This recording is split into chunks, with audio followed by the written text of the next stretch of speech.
What's up, guys? Erroneous here, back with another Raid Shadow Legends video. Today's video, I'm going to be taking a look at Ostrid Dreamsong, who is the Sylvan Watcher fusion that we have coming up this week. So let's get into it.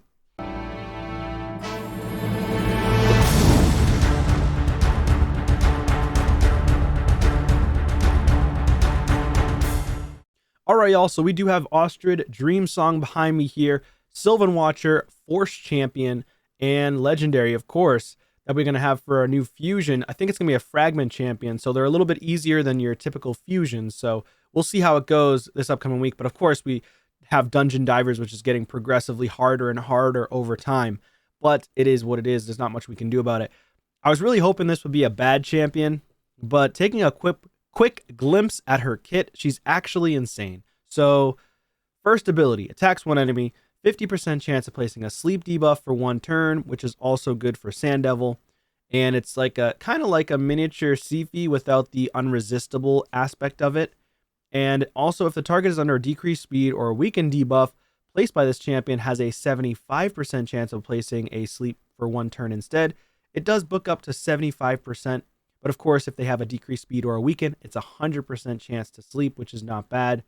And of course, it's not as strong as Siphi, but again, it is still very strong in general because it doesn't require the champions to be over 50% turn meter to land that sleep. You just have to hit the proc, and you would have to have accuracy on this champion, of course, but she is a support-based champion, so that's reasonable. On the A2, Burst of Spring attacks all enemies, 75% chance of placing a decreased speed and a weaken, the big versions, for 2 turns. Okay. Also decreases the turn meters of all enemies by 15%. So she kind of has a little bit of a Lysandra-esque ability right here. And it's super strong for Hydra. If you think about it, you got the decreased speed and the weaken for more damage. Of course, that ability for the turn meter is not going to work on Hydra, but in Arena that will work, so that's not bad. It's on a 3-turn cooldown if you can book it out. And it does book out to 100% chance as well to land the ability. So that's a really strong ability as well. Very, very strong for Arena, very strong for Hydra general progression as well. So far, this champion's looking really, really strong.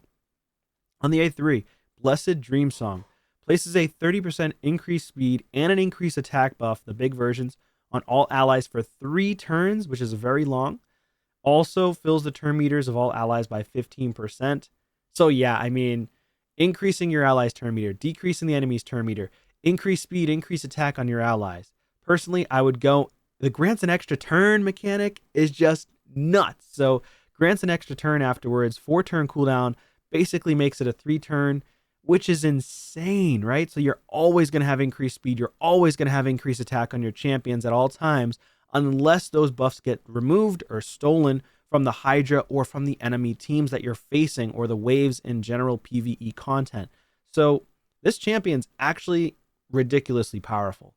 So yeah, I mean, for a legendary, obviously Void champions are better, but in general, this champion is so strong, possibly on par with NEKMO or even stronger because of the fact that she has the increased speed and then grants an extra turn. So you can potentially put her in a Hex set. You could also put her in a Provoke set, but a Hex set is probably going to where you want to be. This champion I would personally put in like a Nightmare team for Hydra because of the increased speed, increased attack, and decreased speed and weakens. You could, if you don't have a decreased defense on a team, I mean, she's still going to be really powerful with landing the weakens for 25% more damage output. Yeah, I mean, this champion is a very, very strong champion so far. On the passive, whenever this champion or an ally has their turn meter increase, heals all allies based on their max HP. The percentage value of the heal is equal to half of the turn meter increase.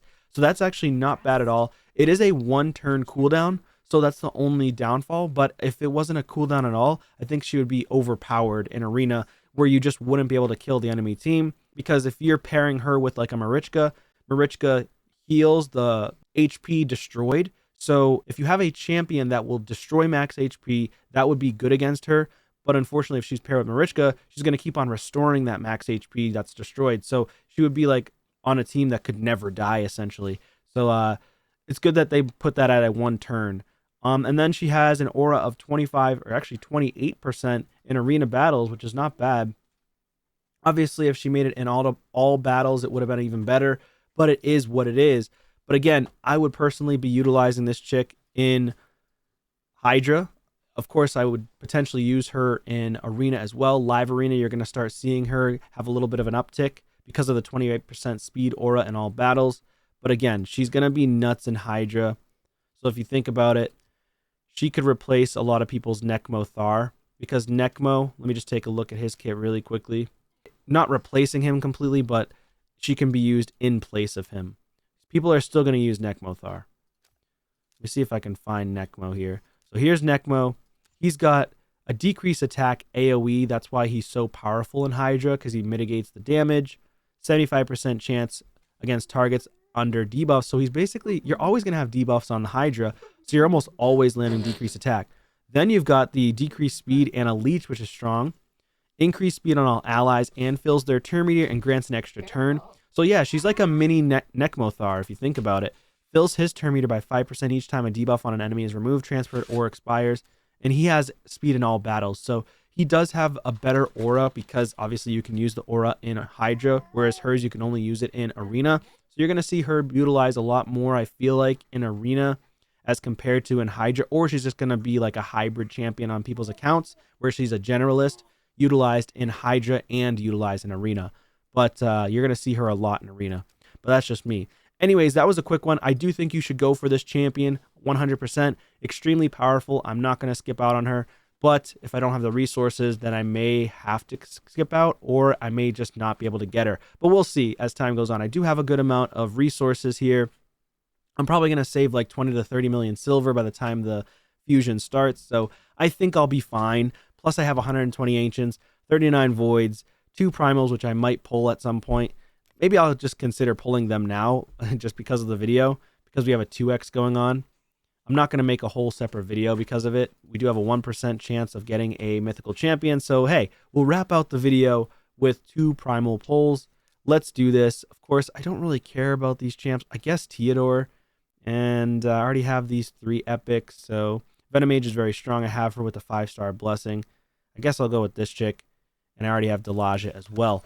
So, I have pulled 21 primals since my last mythical, which was a Lady Mikage on December 30th, 2023, which was a dupe, right? If you've been following me on my raid journey. Epic. All right. So we get Candlehead. Carlinia. She's not that strong. She's going to be food for my account.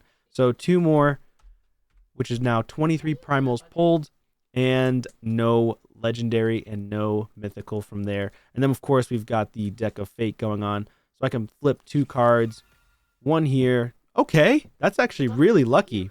We got the fate points right away, or the festival titan points, so that's huge. I'll take it. So let's go to the next one here, and we've got legendary gauntlet. Let's take a quick peek at the gauntlet. Is it any good? That's pretty cool though. Out of all the flips, I ended up getting the fate points. This is actually a decent gauntlet. It's going to be an offset piece most likely. Move myself out of the way so you can actually see it. There you go. I guess I'll level up just to level 8 to see what we get. Speed and defense. So HP percent, speed and defense. This is probably going to be an offset piece for me. I might just keep it the way it is and not re-roll it, because I would probably re-roll it if it had triple roll on one substat to try to get it into a crit damage gauntlet or a crit rate with triple crit damage. But yeah, it is what it is. We're going to keep this either way. Anyways, that's going to be it for this one, guys. Thank you so much for watching. Please consider subscribing to the channel, and I'll see you on a video soon. Take care.